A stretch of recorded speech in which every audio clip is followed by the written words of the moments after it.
आज मैं जो कहानी आप लोगों को सुनाने जा रही हूँ, इस कहानी के ज़रिए आप अपनी ज़िंदगी के दुखों को दूर कर सकते हैं। और यह मेरा बहुत विश्वास है कि अगर यह कहानी की अपने जीवन में लोग डाल लें तो उनकी परेशानियाँ एकदम दूर हो जाएंगी। चलिए सुनते हैं आज की कहानी।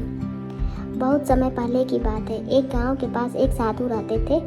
वह बहुत ही ज्ञानी और शांत स्वभाव के जाने जाते थे। लोग अपनी समस्याओं का समाधान करने के लिए उन साधु महाराज के पास पहुंचते थे और अपनी समस्याओं का निदान भी पाते थे। एक बार एक व्यक्ति उनके पास आया, साधु महाराज जी के पास, और दुखी होकर बोला, महाराज, मेरे जीवन में बहुत परेशानियों से भरा है। मैं हर काम में असफल हो जाता हूँ और लगता है कि मेरे भाग्य में असफलताएं ही लिखी हैं। यह बात सुनकर साधु महाराज उस व्यक्ति की ओर देखे और कहे, तुम चलो मेरे साथ। वे दोनों एक नदी के पास पहुँचे। साधु ने उस व्यक्ति से कहा, नदी में से एक पत्थर उठाओ।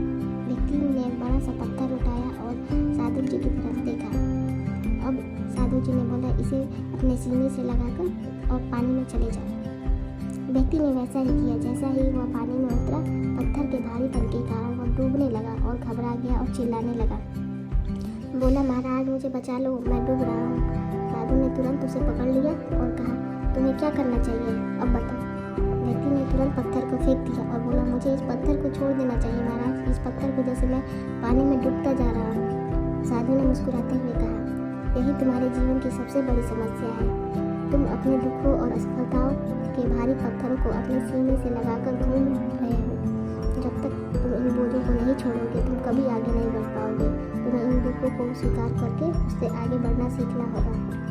यह बात सुनकर उस व्यक्ति को समझ में आ गया कि उसकी परेशानियों का असली कारण बाहर नहीं बल्कि उसके अंदर ही है। साधु को प्रणाम किया और एक नई सोच के साथ वापस लौट गया।